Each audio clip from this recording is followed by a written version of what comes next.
designed is called Sponge of Trust. Here are the equipment and setup instructions. Split into 2 teams of 5.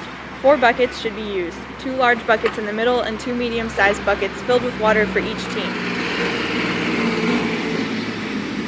The distance away should be determined by age. Halfway between the medium bucket and the large bucket, cones should be set up on the half closest to the large bucket to create a maze. The number of cones and difficulty of the maze should be determined by age of participants. Place 2 sponges by the medium-sized buckets filled with water, 1 for each. Place 2 cups at the start of the cone maze, 1 for each. A blindfold should also be placed at the beginning cone. A supervisor should have a stopwatch. The game is played like this. The first person dunks the sponge in the medium-sized bucket, soaking up as much water as possible. The first person then throws it to the second person, who catches it and throws it to the third. The third person catches the sponge and squeezes it into the fourth person's cup, who is blindfolded. The blindfolded fourth person relies on the fifth person's instruction to maneuver through the cone maze, eventually reaching the team's large bucket where he or she dumps the contents of the cup. Once the blindfolded person dumps the contents of the cup, he or she removes the blindfold and hands it to the fifth person, then takes the first person position.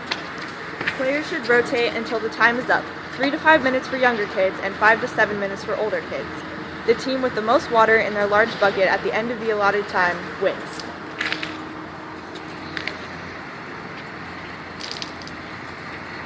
Our game is designed to promote and teach team trust. The players throwing the sponges must trust that the player they're throwing it to will catch it and therefore preserve as much water as possible and vice versa. The blindfolded person has to completely trust in the person who's guiding him or her through the maze. Conversely, the guide must act in a trustworthy manner and learn how to communicate and emanate that trust. Through the transfer of water from a bucket to a sponge to a cup to another bucket, we are reinforcing teamwork, good communication skills, and the idea of trusting everyone in their role to contribute to the greater common goal of filling the large empty bucket. The game teaches multiple cooperative principles, including positive interdependence. The team can only succeed through successful passing of the sponge. Individual accountability. Each team member has a specific role that they must complete to accomplish the common goal. And social skills training.